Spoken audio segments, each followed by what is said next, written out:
भागवत की कथा व्यास जी महाराज कहते हैं कि हे जन्मेजय, इतनी सहज में प्राप्त होने वाली नहीं। तुम्हारा परम सौभाग्य है कि तुम्हें श्रीमद् देवी भागवत की कथा सुनने का अवसर प्राप्त हुआ है। ऐ जन्मेजय,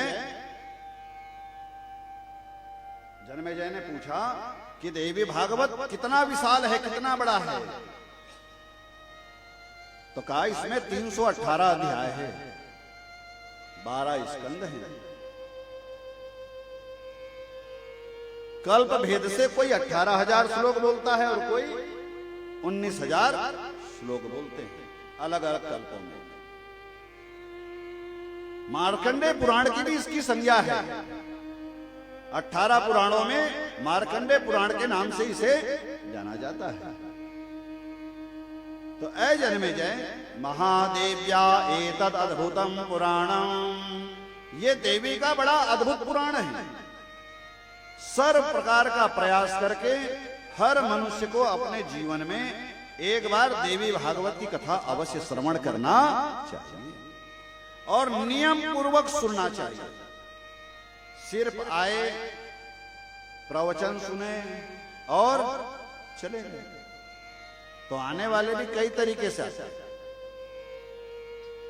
नियम से जो रहते हैं बहुत कम रहते हैं। विधि पूर्वक फलाहार करके, वैसे तो करना चाहिए निराहार रह करके, निराहार आजकल कोई रहता नहीं है, तो फलाहार करके रहिए, भूमि पर शयन करिए, ब्रह्मचर्य व्रत का पालन करिए। इन नियमों का पालन करते हुए जजमान को और देवी भागवत की कथा सुननी चाहिए। दूषित और बासी ये दो अन्न जो हैं, जब तक व्रती रहें तब तक खाना नहीं चाहिए। कभी भी कोई भी व्रत करते हो ना, तो ये ध्यान रखना, बासी नहीं खाना चाहिए, दूषित नहीं खाना चाहिए, ये खाना नहीं चाहिए। तामसी वस्तु का त्याग करना चाहिए। तो इस प्रकार से व्रती रह करके इन श्लोकों को श्रवण करता है, इन कथा को श्रवण करता है, तो साक्षात देवी के लोकों को वो प्राप्त करता है। देवी उसके ऊपर कृपा करती है।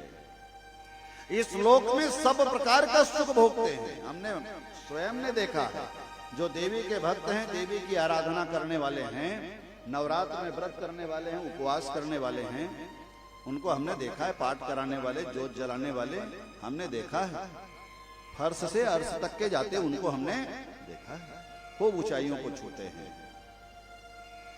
तो व्यास जी कहते हैं, वैसे ऐ राजन, जिस प्रकार से एक श्लोक की ही रामायण है, कोई बहुत बड़ी थोड़ी है रामायण, फिर रामायण का विस्तार किया गया। पहले तो एक श्लोक की ही रामायण है। आदौ राम तपोवनादिगमनम हत्वा मृगा कांचनम वैदेही हरणम जटायुमर्णम सुग्रीव संभाषणम बाले निरदरणम समुद्र तरणम लंकापुरी दाहनम पश्चात रावण कुंभकर्ण हरणम एतद्धि रामायणम। बस इतनी सी रामायण है। अब इतनी सी रामायण का तुलसीदास जी ने 7 कांडों में इसका विस्तार पूर्वक रचना की। तो जितना गालो, जितना कह लो, भगवान की कथा है। हरि अनंत, हरि कथा अनंता, भगवान भी अनंत है और उनकी कथा भी अनंत है। जितना गालो, वैसे ही ऐ जन्मेजय, एक श्लोक की ही भागवत है, तो एक एक श्लोक में भागवत सुनाए, एक श्लोक में रामायण सुनाई। तो हम लोग भी देवी भागवत की कथा सुनते जा रहे हैं, तो सब सुनते जाएं। देवी भागवत की कथा सुनोगे तो आपको 18 पुराण सुनने का पुण्य फल प्राप्त होगा। 18 पुराण में जो चीज है, वो सारी की सारी कथा श्रीमद् देवी भागवत महापुराण में विराजमान। आदौ देवकी देव गर्भ जननम गोपी गृहे वर्धनम मायापूतन जीवतापहरणम गोवर्धनो धारणम कंसं छेदन कौरवादिहननम कुंती सुता पालनम एतत् श्रीमद्भागवत पुराण कथितं श्री कृष्ण लीलामृतम्। बस इतनी सी भागवत एक श्लोक की। फिर भगवान ने 4 श्लोक में बनाए भागवत को। अहमेवासमेवाग्रे, इन 4 श्लोकों में भगवान ने नारद जी को दिव्य ज्ञान दिया था भागवत का। वही 4 श्लोक भगवान ने व्यास जी को सुनाए थे नारद जी ने। अब उसी 4 श्लोक को आधार मान करके व्यास जी ने 18,000 की भागवत की संरचना। वैसे ही महाभारत है। महाभारत में 80,000 श्लोक हैं। सबसे विशाल ग्रंथ यदि कोई है तो वो है महाभारत। आदौ पांडवधार्तराष्ट्र जननम लाक्षागृहे दाहनम द्यूते श्रीहरणम वने विचरणम मत्स्यालये वर्तनम लीला गोग्रहणम रणे विहरणम संदे क्रियाजिर्मिणाम पश्चात् भीष्म सुयोधनादि हननम चैतन्य महाभारतम। तब जन्मे जने का भगवान ये एक श्लोक की है, तो देवी भागवत कितने श्लोक की है? तब व्यास जी महाराज कहते हैं कि अय राजा जन्मेजय, इनमें तो एक श्लोक है और देवी भागवत तो सिर्फ और सिर्फ आधे श्लोक की ही। तो बोले इसका वर्णन किसने किया? तो बोले इसका वर्णन भगवान ने श्रवण किया और भगवती ने इसका वाचन किया। तो बोले कब? तो बोले चारों तरफ जल ही जल था जब ये रसा तल में थी। इसलिए बोलते हैं ना कि ये पृथ्वी रसातल में चली जाएगी। तो ये भूमंडल जब तल में था, रसातल में था,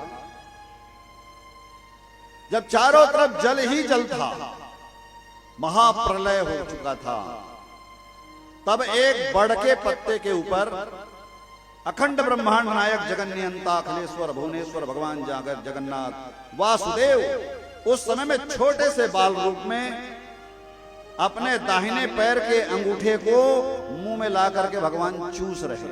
सुंदर झांकी भगवान की। दर्शन करिए भगवान के उस स्वरूप का। करार विंदे न पदार विंदम मुखार विंदे विनिवेशयन्तम बटस्य पत्रस्य पुटे शयानम बालम मुकुंदम मनसा स्मरामि। बोलो बाल कृष्ण भगवान की। तो भगवान अपने पैर के अंगूठे को चूस रहे हैं। प्रलय के समय में भगवान को भी कुछ ध्यान में नहीं आ रहा है कि क्या किया जाए, क्या करा जाए। उसी समय भगवान के समक्ष आद्या शक्ति पराम्बा जगदम्बा राजराजेश्वरी त्रिपुर सुंदरी भगवती दुर्गा जो है वो प्रकट होती है। बोलो दुर्गा मैया की जय। उस समय में भगवान किंग कर्तव्य विमूढ़ थे। किधर देखूं, जहां देखूं जल ही जल दिख रहा है, जल के अलावा कुछ भी नहीं दिख रहा है। तब भगवती ने दर्शन दिया भगवान को और आधे श्लोक की देवी भागवत प्रकट हुई। सर्वं खलविदं मे वाहा नान्यदस्ति सनातनम। ऐ कृष्ण, तुझे जो कुछ दिखलाई दे रहा है ये सब मैं ही हूं, मेरे अलावा कुछ भी। जो दिखलाई दे रहा है वह भी मैं हूं, जो नहीं दिखलाई दे रहा है वह भी मैं। यही सनातन है और यही सत्य है। बाकी कुछ भी सनातन, बाकी सब किसी को 2000 साल हुए हैं, किसी को 1400 साल हुआ है। अभी और दुनिया भर के उदय होते जा रहे हैं। नाना पंथ जगत में निज निज गुण गावे, स्वामी निज निज गुण गावे। बाकी तो नाना प्रकार के पंथ अभी उदय होते जा रहे हैं और बताते जा रहे हैं कि हम श्रेष्ठ हैं, हम श्रेष्ठ हैं, हम श्रेष्ठ हैं। इस चक्कर में मत पड़िए। लोभी गुरु लालची चेला होए नरक में खेलम खेला। इस चक्कर में पड़ने का काम नहीं है। भगवती कह रही है सनातन क्या है, सत्य क्या है, शाश्वत क्या है। सर्वं खलविदमेवाहा नान्यदस्ति सनातनम। मेरे अलावा कुछ भी नहीं है, सिर्फ सब जगह शक्ति ही शक्ति, देवी ही देवी विराजमान, देवी के अलावा कुछ भी नहीं है, सब कुछ मैं ही हूं, दूसरा कोई भी नहीं है। ऐ कृष्ण यही शाश्वत है और यही सत्य है। बोलो बाल कृष्ण भगवान की जय, जगतजननी दुर्गा मैया की जय। तो व्यास जी महाराज कहते हैं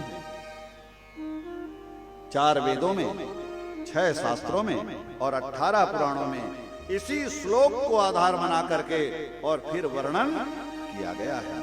श्लोकार्धेना तया प्रोक्ता तद्वै भागवतम किलः विस्तारो भविता तस्या द्वापरादो युगे तथा। इसी आधे श्लोक को 18,000 श्लोक बनाकर विस्तार पूर्वक देवी की महिमा का वर्णन किया गया है। ऐ राजा जन्मेजय, इस कथा को विस्तार पूर्वक सुनना चाहिए। इस कथा को लोमस ऋषि भी वर्णन कर रहे हैं। तो जन्मेजय ने पूछा ये लोमस ऋषि कौन है? तो व्यास जी कहते हैं ये लोमस ऋषि जिनके शरीर में नख से लेकर के शीश तक के रोम ही रोम है, बाल ही बाल है, केस ही केस है। जैसे भालू के होते हैं वैसे केस ही केस है। 7 लाख रोम की कल्पना की गई है मनुष्य के शरीर में। सामान्य तो वो तो असामान्य है। तो बोले बहुत पुराने हैं, बहुत पुराने, बड़े पुराने हैं। तो बोले कितने पुराने हैं? ऐसा अपन लोग भी अपने घर में जो बड़े लोग हैं, बुजुर्ग लोग हैं, उनसे पूछते हैं ना, वो भी अपने आप को बड़ा बताने के लिए, पुराना बताने के लिए पुरानी पुरानी बातों को बताते हैं। उनके पास बैठोगे जब आपको सुनने को मिलेगा। तो बोले कितने पुराने हैं लोमस ऋषि जी? तो बोले 4 बार सतयुग, त्रेता, द्वापर और कलयुग, चारों युग जब एक बार व्यतीत हो जाते हैं तब एक रोम लोमस ऋषि का गिरता है और अभी तक उनको कोई फर्क पड़ा। तो अब सोच लो कि कितनी आयु है और कितनी आयु अभी शेष बची हुई है। ऐसे लोमस ऋषि भी 18,000 श्लोक बना दिए गए हैं, लेकिन रात दिन 24 घंटा वो भी देवी की महिमा का वर्णन करेंगे तो भी सांगोपांग वर्णन नहीं हो पाएगा। इतनी महत्ता है देवी की, इतनी महिमा कही गई है।